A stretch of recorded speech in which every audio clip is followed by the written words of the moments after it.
a calm at the eye of every storm. You know, we all have a story. There was one night I remember, and I had to be just 7 years old because it was right before my dad was leaving for Vietnam. I heard my dad say to her, "What's wrong?" And my mom said, "You're not coming home this time."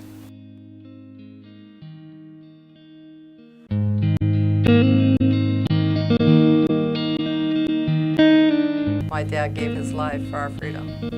If his name isn't on the wall, he just goes away.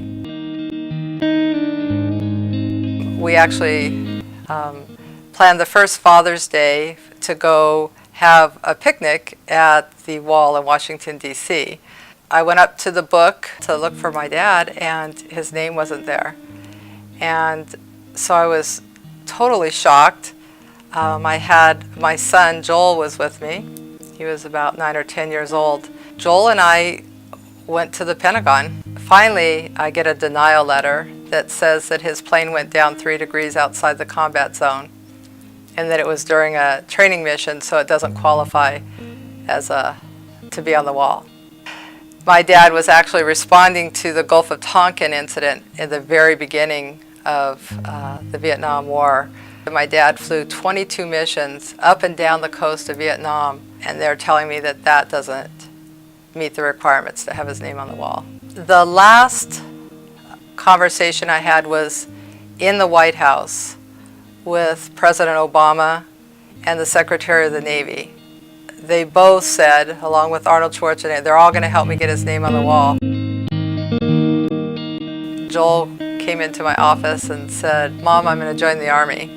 I've made the decision. I really want to do something important with my life, and I'm not afraid to die." And I said, "No, you can't." And I started to cry, and I'm not going to be okay if something happens to you. And he just put his arms around me, and he just held me and let me cry. And I remember the day he left for Iraq, the way he hugged me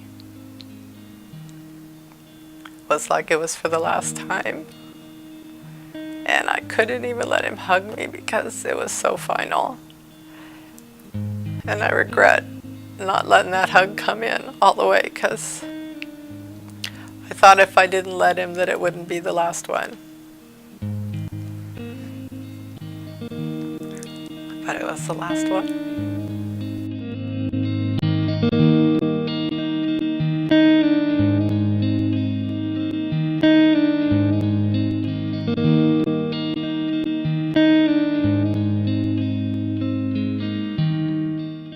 A while after I met Elaine, I was near DC and I stopped by the wall. I thought about the war and Elaine's dad. The war may have ended a long time ago, but the scars she has will never go away. And as time moves on and memories fade away, even great nations forget some of their mistakes and the sacrifices made by people like Elaine's dad. I decided to make sure Harry Roach wouldn't be forgotten, at least not today. An apology and forgiveness got no place here at all. Hate the one